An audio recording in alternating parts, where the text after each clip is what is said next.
The phone rang, displaying an unfamiliar number. Who could be calling? Hello? Hello. This is James, your son. A voice came through. My heart skipped a beat. It's fine that you divorced my dad, but it's a problem if you don't fulfill your responsibilities as a mother. I mean, I'm already a high school student. Can't you stop involving me in the mess between you two? My mind raced as I struggled to comprehend. What? What are you talking about? And why are you calling me? I'm telling you to pay my child support and tuition fee. The root cause of all this is your infidelity, and now you're trying to take money from my dad. You've got some nerve, James continued, his voice escalating. Anger surged within me. Who do you think you're talking to? I have no recollection of having a child. Have you gone crazy, or are you trying to avoid pain by playing games? Don't mess with me, James retorted. But I wasn't joking. James must think I'm messing with him, but I'm surprisingly serious. As I said earlier, James is not my child. About 14 years ago, I was married to my ex-husband, and we were approaching our 3rd year together. Until then, our relationship hadn't changed much, and we got along fairly well. However, one thing felt unnatural: the issue of children. Before marriage, I had expressed my desire to have children soon. Yet 3 years into our marriage, my husband had never brought up the subject. It's been 3 years. What about having a child? I finally broached the topic. His response was dismissive. Oh yeah, but I'm busy with work right now. When will you not be busy? You always say that, and it's been dragging on until now. Our conversation took a strange turn, leaving me unsettled. I hadn't suspected him of cheating. I was simply trying to convey that if his behavior persisted, suspicions would inevitably arise. Yet for some reason, he appeared flustered, as if concealing something. This prompted me to delve into my ex-husband's activities, unveiling the truth behind his words and actions. Upon confronting him, his demeanor and the truth about his purported business trips painted a damning picture. It wasn't merely an affair, he was leading a double life. Half the month he was with me, and the other half with another family. What shocked me most was discovering that the other woman had a child. James, the same child who had called me earlier. At the time, James was merely 2 years old, oblivious to the complexities surrounding him.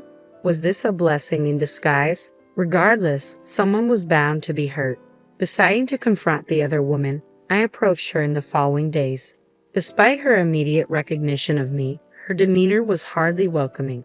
Amidst the tense atmosphere, I wasted no time in addressing my concerns. I questioned the morality of my ex-husband's double life and sought clarity regarding the child's parentage. Her response was disconcertingly composed. She showed no signs of guilt or remorse.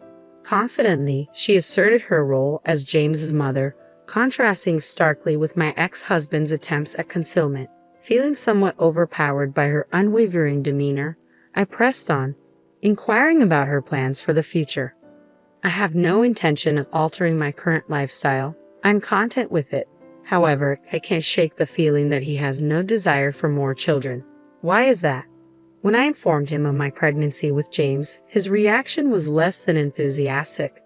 His response, that it wasn't the right time for a child, left me wondering if my pregnancy was merely happenstance. It made me question whether he harbored any desire for fatherhood at all. Despite his claims of loving children, his reluctance to embrace the news of our impending parenthood was puzzling. Upon sharing my doubts with the other woman, she offered a knowing smile. Isn't it curious? You who desire children conceived, while I who lacked such desire did not. Can we truly say he loves children? I wanted to refute her claims, but doubt crept in.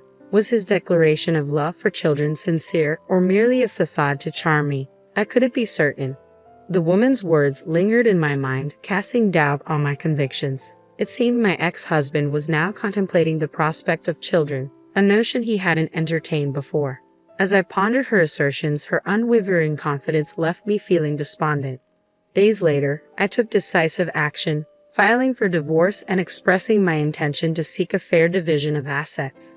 He probably learned about me from the other woman. My husband accepted everything without questioning, even our divorce and my claims. In the end, I pondered why he had married me. That remained my sole curiosity until the very end. On the day I packed my belongings and left our home, I finally asked him the burning question: why did he marry me? I'm not sure, I don't really understand it myself, he admitted. I pressed further, wondering why we had tied the knot in the first place. You're right. We shouldn't have married at all, he confessed. We made a mistake. But Susan, you know I married you because I loved you. We just made the wrong choice. Let's strive for a better life from now on. Thank you for everything. With a heavy heart, I responded, thank you too. I'll pray not to choose someone like you in the next life. And so we parted ways. I embraced my newfound single status, seeking a fresh start. I changed jobs and relocated to another state, approaching everything with a renewed perspective. It was a challenging but ultimately enriching experience. Occasionally, I received administrative messages from my ex-husband, but we never shared details of our lives. He had his path, and I had mine. However, after a decade of silence, I received an unexpected call from James. I pondered the reason behind James's call, but never anticipated his demand for child support and school fees. James, the product of an affair between my ex-husband and another woman, had no legal claim on me. Despite my attempts to explain this, he refused to listen. Shouldn't you feel ashamed as a mother? He accused, hurling hurtful words my way. Though his words grated on my nerves, I refrained from displaying anger, knowing it would only hinder communication. After a few moments, I seized the opportunity to speak. Firstly, how did you even get my number? I questioned. Obviously from your dad. Our family has been facing financial hardships, leading to struggles with school fees and Sarge. Dad blamed you entirely, painting me as the villain. But that's not the truth. His revelation struck a chord, explaining his anger. Yet it infuriated me to realize my ex-husband had deceived James, manipulating him against me. Dealing with this post-divorce ordeal was tiresome, but I couldn't ignore James's plight. Despite being a stranger to me, his innocence demanded compassion. Since then, I've remarried and have a child with my current husband. As a parent myself, I couldn't turn a blind eye to James's predicament.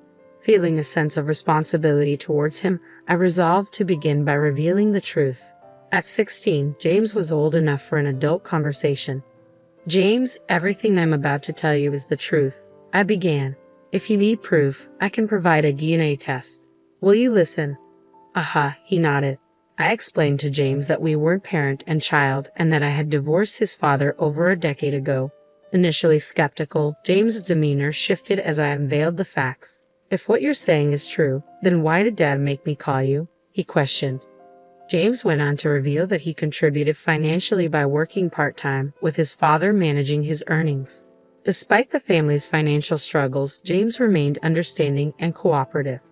But haven't you ever wondered why they can't pay for your school fees? I asked. James admitted to suspicions regarding his father's handling of finances, prompting me to consider investigating further. With James's consent and a promise to keep our conversation confidential, I embarked on a 3-week investigation into my ex-husband's affairs. And keep the contents of our call today a secret from your dad, okay? I requested. With his assurance, I commenced my inquiry into my ex-husband's actions. I enlisted the help of a private investigator and anxiously awaited the findings. Some might deem my actions excessive, but my sole motivation was James's well-being. I cared little for judgments labeling me as overly invested in someone else's affairs. When a child's welfare hangs in the balance, indifference is not an option. Amidst my determination to uncover the truth, my disdain towards my ex-husband simmered. His deceit towards his son fueled my anger, intensifying with each passing day of the investigation. After 3 weeks of anticipation, the investigator's report arrived, delivering a blow that left me reeling. Anger coursed through me as I learned the extent of my ex-husband's deception. Contrary to James's belief, my ex-husband wasn't a full-time employee but a temporary worker, recently laid off and now frequenting the unemployment office and casinos. His appearances in business attire masked his desperate job hunt, a far cry from the stable image he projected to his son. Worse still, my ex-husband shamelessly extorted money from James under the guise of remorse, only to squander it on frivolous pursuits. James's generosity, born from compassion, inadvertently funded his father's reckless habits. This revelation fueled my indignation. Such exploitation of a child's trust was unforgivable. With a determination to address James' situation, I reached out to my ex-husband's mother. Thankfully, I hadn't deleted her number. "Hello," she greeted, surprised by my call after such a long silence. "Mother-in-law, could we talk for a moment?" I requested, feeling a mix of apprehension and resolve. I explained the current predicament, sharing the truth about my ex-husband's actions. Despite our limited interaction during my marriage and subsequent divorce, I knew that my ex-husband's mother and her sister harbored no fondness for him. To my relief, she remained composed, seemingly understanding of my intentions. "I understand now. Thank you for telling me," she responded, her tone tinged with disappointment. As I recounted the details, I sensed her anger simmering on the other end of the line. "It all makes sense now," she remarked, her voice heavy with realization. "I hadn't been informed about James's birth because he was a product of his affair. He brought James around a few times, but you had just given birth and didn't want visitors, so he instructed us not to contact you." Moved by her empathy, I expressed my gratitude. "I'm happy now because James shows his face every once in a while. He might be born out of infidelity, but that's not his fault. I plan to stand by him from now on. You're such a wonderful grandmother," she concluded warmly. With her support, I felt a glimmer of hope for James's future. I felt a sense of relief, which prompted me to reach out to my ex-husband's mother with an unexpected proposal. I asked if she and her husband would be willing to take in James. Of course, she agreed readily. He's been working so hard at his part-time jobs, but his father squanders his earnings on slot machines. It seems I'll need to have a serious talk with him. We shared a chuckle, acknowledging James's admirable but misplaced efforts to support his father. My mother-in-law expressed her desire for James to live a carefree life with us. With her determination to raise James, his situation seemed to be on the path to resolution. However, there was still the matter of confronting my ex-husband. Arranging a meeting, I met him at a coffee shop, noting his disheveled appearance compared to before. "I didn't expect to hear from you," he remarked casually, unaware of the bombshell awaiting him. As he spoke of his financial struggles and deception, I seethed with anger. But before I could confront him, my mother-in-law, her sister, and James approached our table, having overheard his confession. They didn't hold back, condemning his actions and character. My ex-husband, caught off guard, could only stammer in response. Witnessing his true nature exposed, my ex-husband faced the consequences. Under my in-laws' guidance, he was put to manual labor, his earnings deducted as child support for James' expenses. Meanwhile, James found solace with my in-laws, distancing himself from his father's toxicity. He embraced his grandparents' kindness, embodying the innocence of youth. Reflecting on my actions, I pondered their righteousness. Yet seeing James' improved circumstances, I harbored hope for his happiness. As my mother-in-law once said, "There are no sins in a child."